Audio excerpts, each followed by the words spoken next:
Fighting Formations, 29th Infantry Division, Blue and Gray by GMT. Pretty exciting. Got it in finally. Well, played Scenario 0 like a lot of people are doing.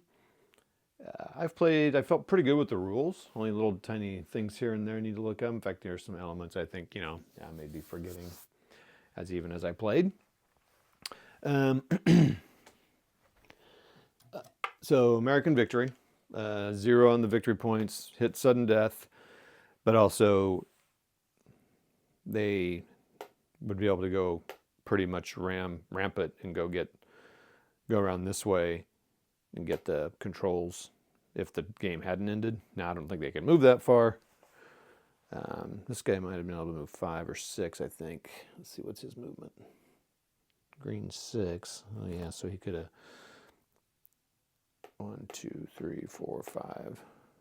1, 2, 3, 4, 5, and then advanced into there the next turn. Got these Germans moved in here. I was going to do an assault, but or a melee or whatever, but couldn't do it. Couldn't make it happen. Didn't have the move, the points to the orders availability to do it. Yeah, it's pretty good. Germans rolled so many ones on their shots. So like the hindrance level, there's always a hindrance level of 1. So there's always some chance you're not going to hit in the open, which is kind of cool. It's kind of like some miniature games that there's just always a chance you might miss in here because, this is not flat ground. So I've always liked that 1 hindrance. I think that's kind of cool, but the Germans rolled so many ones on their shots. Americans did near the end, but whew. Lots of rallies, had some unconfirmed rallies, an unconfirmed kill that failed and killed not a Stuart, but not even close, an armored car, the M8 armored car. It's kind of fun playing with the American gear after playing with the Russian gear and German gear. So it's kind of fun. As always, game takes a little while to get played because there's so much that can happen in a turn. I think probably a very interesting part with this, if playing against someone else, is the conservation of that order matrix points. Again, in case you don't know, you roll 10d10 at the beginning of every turn. These cubes go on this order matrix here. I'm not going to really spend a lot of time discussing it because a lot of people have. So, they're just kind of spread out. They could be 1 through 10, or it could all be on 4, but whatever you rolled on the d10s.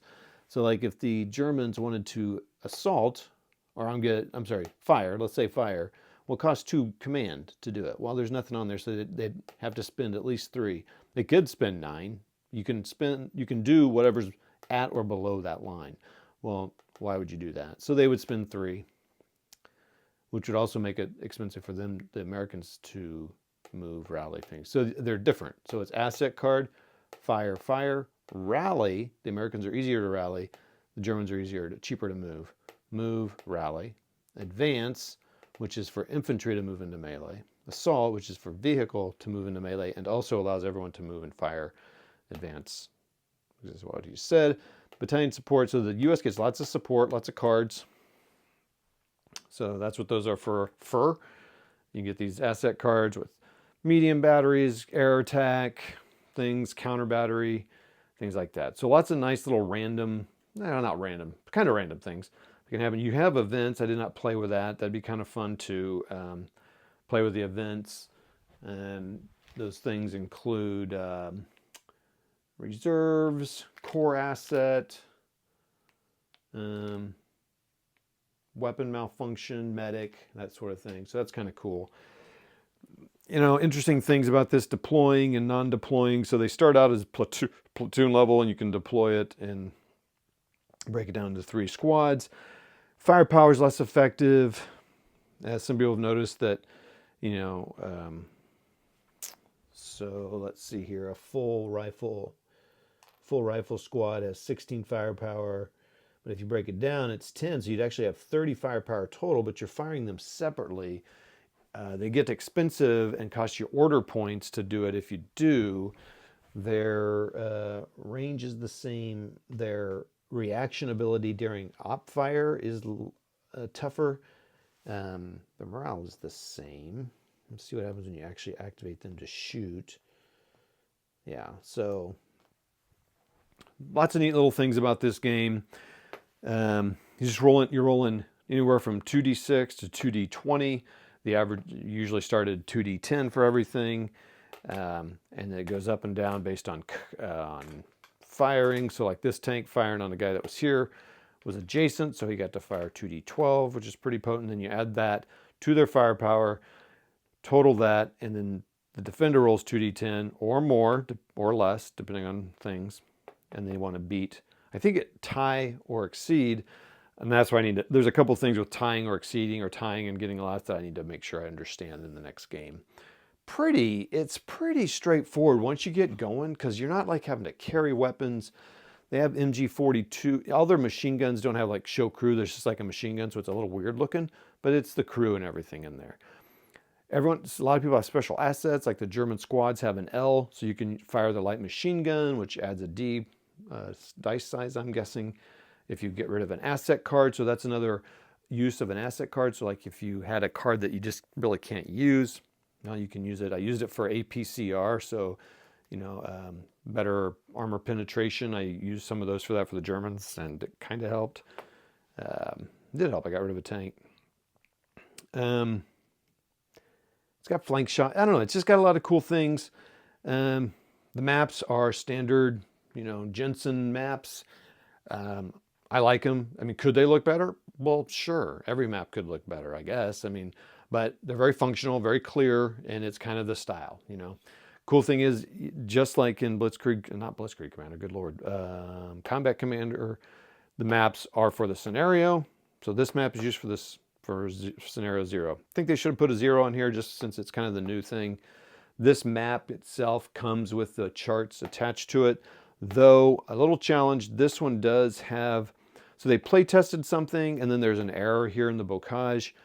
That didn't get checked. I did help play test it, but I didn't help proof. But that should have got checked. It's not a huge deal. It's correct on the charts, both things. But it's pretty critical that they're correct on here, because this is what most people will start with. Again, it does take a little while to play, so you don't get your head wrapped around that you're just going to crank this out. Because what happens is if this guy fires, someone can return fire on him. If this guy moves, someone can, okay, let's say this guy moves here. So he moves here, the tank can fire on him. Let's say nothing happens, or he just gets a marker that doesn't hurt him. Then he moves here. If the tank didn't roll a 4 or less, he can fire again. So he goes. Every time he moves, he can fire on him, or someone can. They have these numbers, which is cool. So in ASL, you can only fire so many times. If you roll that or less on a D whatever, so that is that equal or less for sure. I know that one. Then he's done. He can't fire. He's called spent, so he's done. So you kind of almost want to tempt fate. Maybe he hits that, because that's not hard to hit on a D10, right? It's a 40% chance.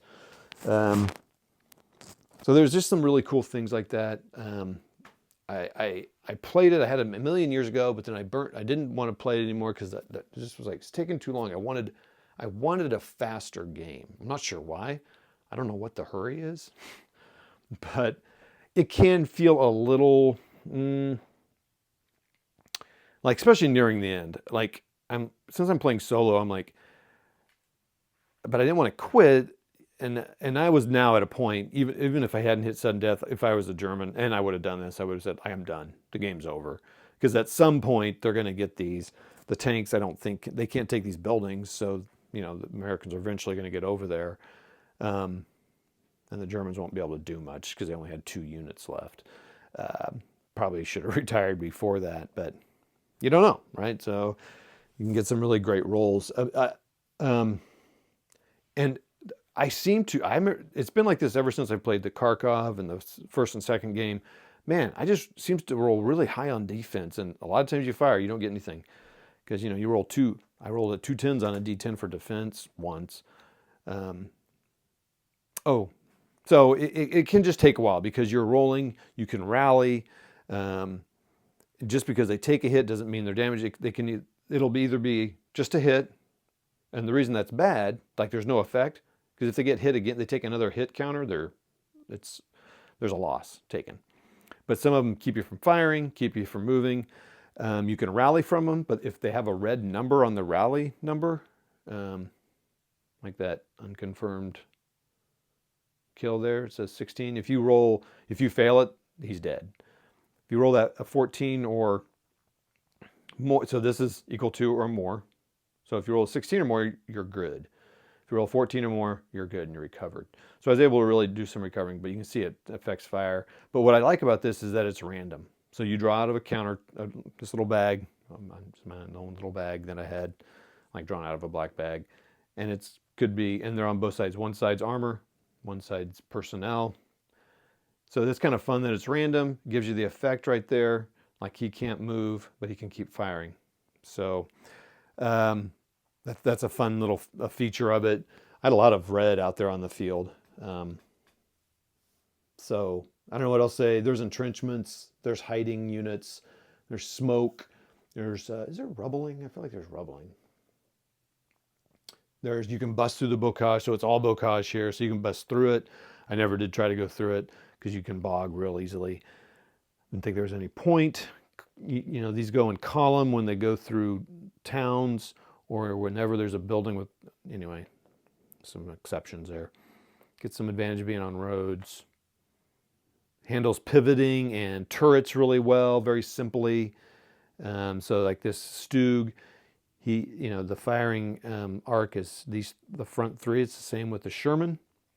But if this guy wants to fire outside of that arc, so something over here, he has to turn, and he's going to take a penalty for that of -2d this time he turns.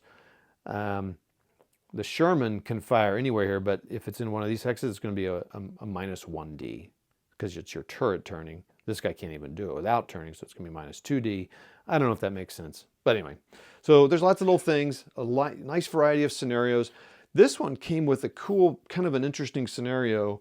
The very last one's kind of a tactical exercise in attacking and defending bocage. So it's kind of cool, and it's kind of it's scenario 13, so it's kind of cool. It's kind of an odd number, it's 13. And it's an exercise, there's a random set, not random, but flexible setup. You can do all kinds of things. And they even tell you the manuals they use to kind of set that up. So you could download the manuals from the 40s and read them and try to, recreate that, which is kind of cool. The rest are historical scenarios based somewhat loosely. The maps, I would say, like this is a random map, or kind of just a generic, I should say. The other maps, I think, are supposed to be somewhat sort of historical, but, they're pretty loose and more functional kind of representations of the area, I'm guessing. This has gone on a while, and I really appreciate you being here and comment. Let me know if you've played it, you want to play it, other games like this you like. Subscribe, do all that business, and like and thumb up and do all that, what it is. All right, thanks all, and we'll see you after the next game. Bye.